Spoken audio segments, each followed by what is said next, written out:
অচেনা রাস্তায় দৌড়ে যেতে নেই। শ্রীলঙ্কা অধিনায়ক অহেনন্দু হাসারাঙ্গাকে কেউ সম্ভবত সেটা বলেনি ম্যাচের আগে। তা না হলে টসে জিতে কেউ এমন পিচে আগে ব্যাটিং নেয় যে নাসাউ কাউন্টি স্টেডিয়ামে এর আগে কোনো আন্তর্জাতিক ম্যাচ হয়নি। দুদিন আগে বাংলাদেশ আর ভারতের প্রস্তুতি ম্যাচের বাইরে আর কোনো ম্যাচই দেখা যায়নি এই মাঠে। এমন মাঠে আগে টসে জিতে ব্যাটিং নেওয়া আর জেনে শুনে কুয়ায় ঝাঁপ দেওয়ার মধ্যে খুব একটা পার্থক্য থাকে না। কুয়ায় ঝাঁপ দেওয়ার ফলটা টের পেল শ্রীলঙ্কা। পিছে বল এসেছে দুই রকম গতিতে, কখনো প্রত্যাশার চেয়ে ধীরে, কখনো দ্রুত গতিতে।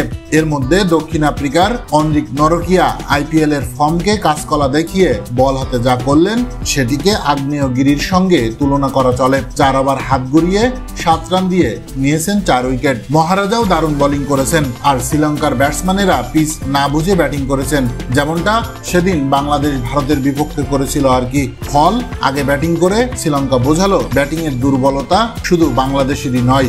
এদিন মাত্র 77 রানে অল আউট হয়ে যায় শ্রীলঙ্কা, তাদের টি-20 ইতিহাসে যেটি সর্বনিম্ন রান। সেদিন ভারতের বিপক্ষে প্রস্তুতি ম্যাচে বাংলাদেশ করেছিল 122 রান।